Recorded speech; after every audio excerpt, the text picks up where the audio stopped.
구약성경 사무엘하 6장 16절부터 23절의 말씀입니다.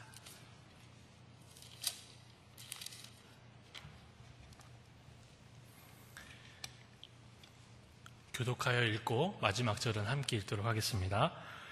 여호와의 궤가 다윗성으로 들어올 때에 사울의 딸 미갈이 창으로 내어보다가 다윗 왕이 여호와 앞에서 뛰놀며 춤추는 것을 보고 심중에 그를 업신여기니라.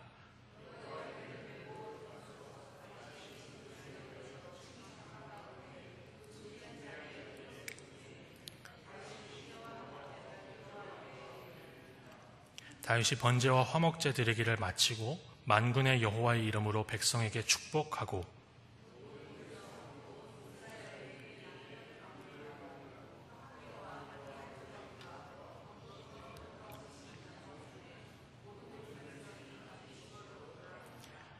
다윗이 자기의 가족에게 축복하러 들어오매 사울의 딸 미갈이 나와서 다윗을 맞으며 이르되 이스라엘 왕이 오늘 어떻게 영화로우신지 방탕한 자가 염치 없이 자기의 몸을 드러내는 것처럼 오늘 그의 신복의 계집종의 눈앞에서 몸을 드러내셨도다 하니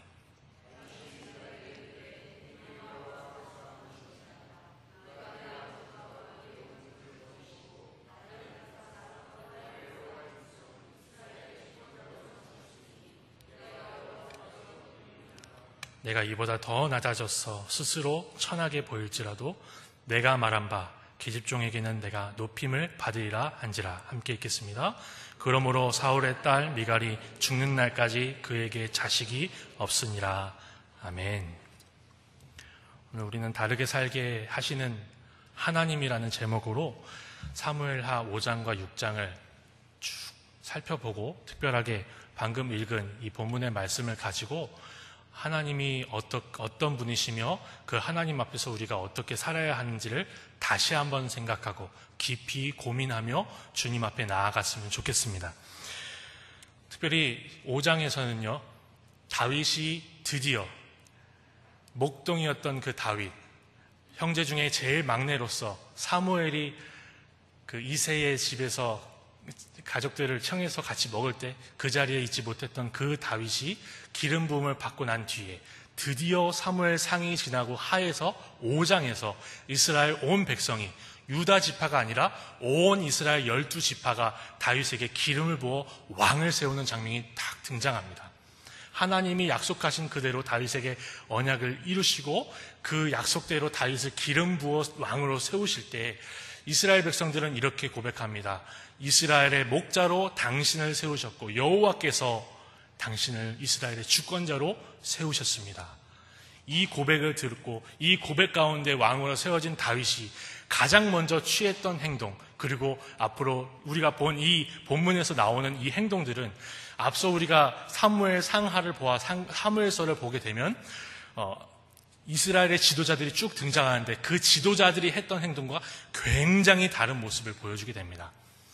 단순히 다르게 사는 것이 아니라 하나님을 알지 못하는 자들, 이방인들이죠.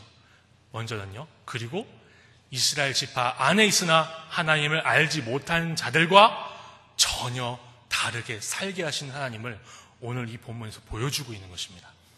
특별히 다윗이 왕이 된 이후에 가장 먼저 했던 일, 그리고 사무엘서 기자가 가장 먼저 우리가 주목해서 온 이스라엘의 왕이 된 다윗이 했던 일을 보여주기 시작하는데, 보게 하는데요. 우리도 보아야 하는데 그 첫 번째 일이 예루살렘 성을 다윗 성으로 바꾸어낸 일입니다. 예루살렘 성은 여부스 족속이 살았고 이 여부스 족속은 아브라함에게 하나님이 언약을 주실 그때부터 이미 가나안 땅에 살고 있었던 민족입니다. 여호수아가 이스라엘 백성들을 이끌고 들어와서 여리고성을 완전히 깡그리 돌 위에 하나도 남김없이 무너뜨리고 들어오고 나서 이스라엘 백성들이 각 자기에게 남겨진 분깃을 따라 정복해 나갈 때 베냐민 지파는 이 예루살렘성, 이 여부스 족속의 땅을 정복하지 못합니다. 사사기 1장 21절에 나오는데요.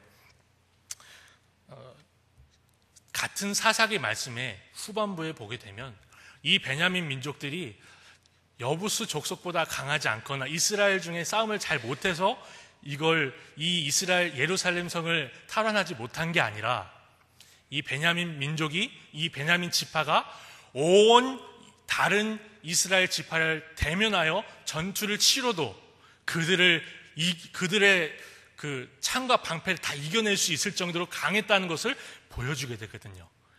레위인의 첩사건 때문에 온 이스라엘 11지파와 이 베냐민 지파가 싸울 때 그들에게서 800명의 물맷돌 던지는 사람 뽑고 12,000명이 딱 와서 전쟁을 치를 때 베냐민 지파가 이겼습니다. 베냐민 지파는 이렇게 힘이 세고 싸움에 능수능란한 자들이었음에도 불구하고 빼앗지 못했던 성, 분깃이 예루살렘이었습니다. 사울은 보이기만 하면, 싸움을 잘하는 장수가 보이기만 하면 자기 수하로 다 끌어모으던 사람이 사울이었습니다.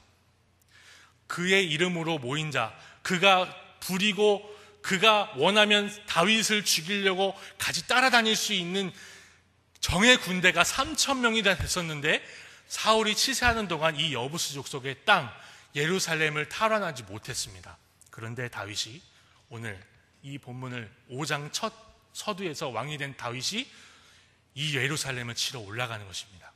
예루살렘 여부수 족속들이 이렇게 얘기합니다. 맹인과 다리비던 저는 자도 너희를 막으리라. 다윗 못 들어온다. 사무엘서 기자는 그들의 생각을 이야기하면서 다윗은 못 들어올 거라 생각해서 이렇게 얘기했다라고 분명하게 기록합니다. 여부수 사람들이 다윗의 명성을 몰랐을까요? 다 알았을 겁니다. 사울은 천천히요, 다윗은 만만했을 때 그 다윗이 이제 이스라엘 백성들의 왕이 됐다는 것을 알고도 이런 얘기를 할 정도로 예루살렘 성은 천의 요새요, 그들은 싸움을 잘하는 가나안 민족이었다는 것을 보여줍니다. 그런데 이 다윗이 거기서 올라가서 그들을 쳐부수고 그 예루살렘 성, 여부수 사람들의 땅을 다윗성으로 하나님이 아브라함에게 주신 그 약속대로 그 땅을 이스라엘 민족의 하나님의 나라에 귀속시키는 일을 오늘 하는 것입니다. 그리고 나서 다윗은 바로 그 다윗성에 언약궤를 들어 옮겨오는데요. 우리가 잘 살펴봐야 되는 것은 이렇게 하나님이 다윗을 통해서 홈리와 비느하스 혹은 사울, 그리고 앞에 나왔던 이스보셋, 사울의 아들이죠. 이 사람과 전혀 다르게 살게 하실 때에 이스라엘 백성들의 죄악을 분명히 보여주고 짚고 넘어가면서 어떤 부분에서 다른가를 분명하게 보여줍니다. 다윗이 블레셋을 2번이나 쳐 부수는데 처음 블레셋을 물과 같이 흩게 됐을 때 블레셋 사람들이 우상을 놓아두고 도망가 버립니다. 그래서 다윗의 부하들이 다윗이 그것을 갖다 치워버리죠. 블레셋 사람들이 우상을 가지고 이스라엘 백성들과 전쟁을, 자기들이 만들어 섬기는, 자기들이 숭배하는 우상을 가지고 들어와서 전쟁하는 모습, 누구와 닮지 않았습니까? 어디서 많이 보지 않았습니까? 홈리와 비느하스가 죽었을 그 당시에 이스라엘 백성들이 언약궤 갖고 들어갔던 거를 지금 여기서 다시 한번 회상하게 하는 거예요. 이스라엘 백성들이 언약궤를 갖고 들어가면 블레셋 민족과 싸워서 이길 수 있을 것이라고 하고 뺏겼던 그때의 모습을 다윗이 왕이 되고 나서, 온 이스라엘의 왕이 되고 나서 블레셋 사람들이 자기들의 우상을 두고 도망가는 모습을 다시 한번 보게 하면서 이스라엘이 하나님의 언약궤를 얼마나 음란하게 섬기고 있었는지를 다시 한번 이 사무엘서 기자가 고발하며 보여주고 있는 것입니다. 뿐만 아닙니다. 사울 왕이 전쟁할 때 뭐 가지고 들어갔습니까? 홈리와 비느하스의 자손들을 시켜서 그 언약궤 갖고 들어갔습니다. 하나님을 알지 못하는 자들은 결국 블레셋 백성들이 우상을 버리고 돌아갔던 그 백성들, 우상을 들고 전장에 들어갔던 이스라엘 이방 백성들하고 똑같이 하나님을 우상 섬기듯이, 이방인들이 섬기는 우상 대하듯이 하나님을 섬기는 모습으로 등장하게 되는 것입니다. 자기들이 필요할 때 내가 성공하고 이기려고 할 때 하나님을 이용하고 써먹고 어떻게든 하나님의 능력이 필요하다고 생각해서 하나님을 섬기는 방식으로 하나님을 이용하려고 들고요. 하나님이 필요 없을 때는 다른 곳에 그냥 좀 놔두고, 하나님이 내 성공을 위해서 존재하시는 우상처럼 섬기는 모습을 다 보여주는 거예요. 이방인들과 다를 바 없는 그들의 모습을 보여주면서 뒤이어서 6장이 시작되는 겁니다. 다윗이 언약궤를 들고 오기 시작합니다. 언약궤를 들고 올 때 처음 다윗은 몰랐던 것 같습니다. 블레셋 방백들이 이스라엘로 돌려보냈던 그 방식으로 새 수레에 실어서 데리고 들어옵니다. 그리고 베레스 우사 사건을 경험합니다. 우사가 언약궤를 만지자마자 그 혼이 그가 심판을 받아 죽게 되는 그 자리에서 즉사하는 모습을 보게 되죠. 그리고 나서 하나님은 다윗에게 하나님을 섬기는 것이 하나님이 보여주신 그 방법과 식양대로 율법대로 섬겨야 함을 분명히 가르치시고 그 산 교육을 하게 하신 이후에 다윗이 다시 언약궤를 하나님의 율법의 식양대로 들고 올라오게 하십니다. 그리고 그 율법궤, 언약궤 앞에서 다윗은 미갈이 보았을 때 정말 청박해 보이는 춤으로 춤을 추는 다윗이 딱 보이게 되는 거죠. 우리는 이 모습을 보면서 홈리와 비느하스, 그리고 사울이 했던, 그리고 이방인들이 했던 신을 이용해서 자기의 사리와 사욕을 채우려고 했던 그 우상 숭배를 보게 됩니다. 그리고 다르게 하나님을 경외하는 것은 내 맘대로, 내 뜻대로, 내 생각대로 하는 것이 아니라 하나님을 사랑하는 것마저도 주께서 보이신 시간대로 섬겨야 한다는 모습을 우리가 배우게 되는 겁니다. 하나님은 이렇게 다윗으로 하여금 이방 백성들과 다르게, 사울이나 홈리와 비느하스가 다르게 하나님을 바르게 섬기도록, 다르게 살도록 인도하시고 가르치시고 이끌어 오셨습니다. 이제 우리는 이 말씀 앞에 신약의 백성들은 어떻게 살아야 될까요?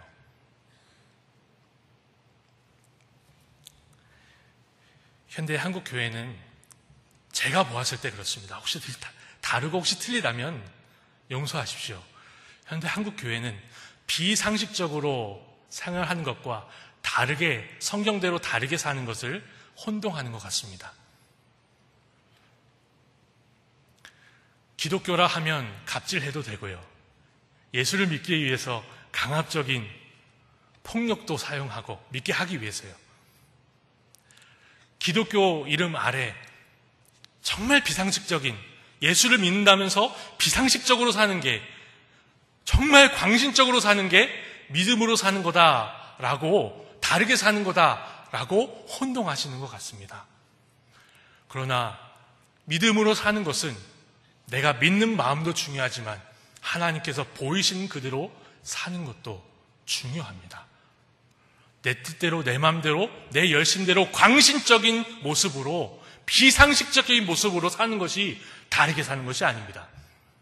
언약을 주신 이가 또 언약을 이루시며 그 하나님이 우리에게 주신 율법과 율법의 규례대로 사는 것이 믿음으로 사는 것이고 다르게 사는 것입니다. 우리는 그것을 혼동하지 말아야 돼요. 사랑하는 성도님들, 우리는 다르게 살았으면 좋겠습니다. 비상식적으로 사는 기독교인이 아니라 다르게 사는 기독교인, 믿음으로 사는 하나님의 자녀들로 살아나기를 간절히 소망합니다.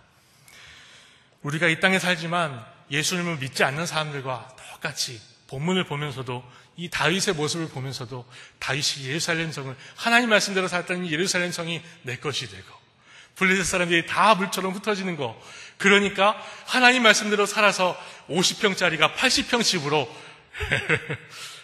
100만 원짜리가 1000만 원짜리로, 그렇게 적용하지 마시고요. 우리는요, 하나님 말씀대로 신약 백성들은 이제 다윗의 자손으로 오신 예수 그리스도와 함께 나의 십자가를 지고 세상 사람들이 생각하는 그 가치관과 세상 사람들이 원하는 대로, 생각하는 대로, 성공하는 대로 신이 움직여주길 원하고 우상처럼 하나님도 움직여주길 원하는 그 우상 숭배와 같은 신앙생활이 아니라 주와 함께 고난을 받기 원하고 먹고 마시는 것마다 주의 영광을 위해서 하기 원한다 고백할 수 있는 우리가 됐으면 좋겠습니다.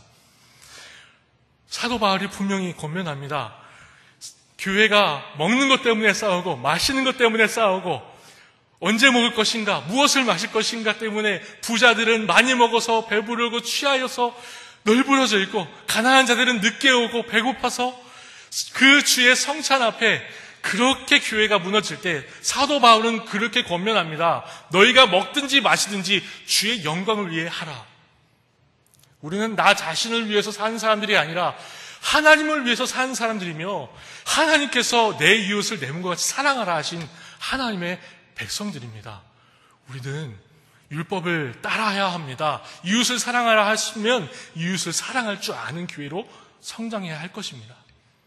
하나님을 사랑하라 했으면 하나님을 이용하지 말고 하나님의 말씀을 사랑해야 될 줄로 믿습니다.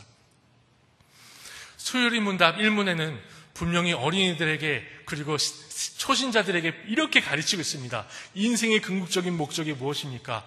인생의 궁극적인 목적은 하나님을 영화롭게 하는 것과 그를 영원토록 즐거워하는 것입니다. 다윗은 하나님 앞에 영원토록 즐거워하는 사람이었습니다. 기뻐 뛰는 사람이었습니다. 다윗이 하나님을 영화롭게 했던 방식이 무엇입니까? 내가 왕이 아니고 하나님 우리 여호와께서 왕이시다. 내가 이 성에 있어야 될 것이 아니라 나만 이 성에 있어야 될 것이 아니라 여호와의 궤가 이스라엘 백성의 왕의 성에 있어야 한다. 이것이 다윗이 했던 생각 아니겠습니까? 여호와는 나의 목자시니. 이스라엘 백성들이 다윗을 목자로 하나님이 이스라엘의 목자로 세우셨습니다 라고 고백하고 그 다윗이 노년에 여호와는 나의 목자시니 내게 부족함이 없으리로다. 우리는 하나님이라는 사실, 우리는 피조물이고 하나님은 창조주라는 사실을 분명하게 고백할 수 있어야 됩니다. 하나님 내 말 좀 들어보세요. 내 뜻대로 좀 해보세요가 아니라 주의 뜻이면 이것도 행하고 저것도 행하리이다. 이것이 하나님을 영화롭게 하는 방법일 것입니다. 하나님을 영화롭게 하는 삶일 것입니다. 우리가 우리의 위치를 바로 할 때 하나님은 영화롭게 되는 것입니다. 우리가 무엇을 어떻게 해드려서가 아니라 우리 하나님은 원래 영화로우십니다. 우리 하나님은 원래 창조주이십니다. 우리 하나님은 원래 영원하십니다. 우리는 우리의 위치를 바르게 알고 하나님을 영화롭게 해야 될 줄로 믿습니다. 하나님을 즐거워한다는 것은 무엇입니까? 하나님을 영화롭게 하지 않으면 즐거워할 수가 없습니다. 내 자리를 모르는데 하나님을 즐거워할 수가 있습니까? 내가 죄인이고 피조물이라는 사실을 망각하는 순간 우리는 하나님을 즐거워할 수가 없습니다. 부담스러워하고 하나님과 함께 할 수가 없는 거죠. 하나님처럼 되려고 하는 겁니다. 이게 선과 악을 알게 하는 나무의 열매를 먹었던 아담과 하와의 범죄가 보여주는 인간의 타락 아닙니까? 인간의 타락의 본색이 무엇입니까? 하나님처럼 되려는 겁니다. 하나님을 즐거워할 수가 없습니다. 그러면요. 기도의 자리에 나오시는 것, 그리고 예배 자리에 항상 앉아 계시는 우리 사랑하는 성도님들, 하나님이 하나님 되심을 인정하시는 우리 사랑하는 성도님들, 이 즐거움을 잃지 않고 매일마다 누리시며 주께서 오실 때에 잘했다 칭찬받으며 영원토록 그분을 즐거워할 날을 기다리시기 바랍니다. 우리 사랑하는 교회가 다르게 살게 하시는 이 하나님 앞에서 이러한 즐거움을 누리며 이러한 기쁨으로 우리 주님이 오실 날을 기다리며 2017년도를 마무리하기를 간절히 바라며 함께 기도하겠습니다.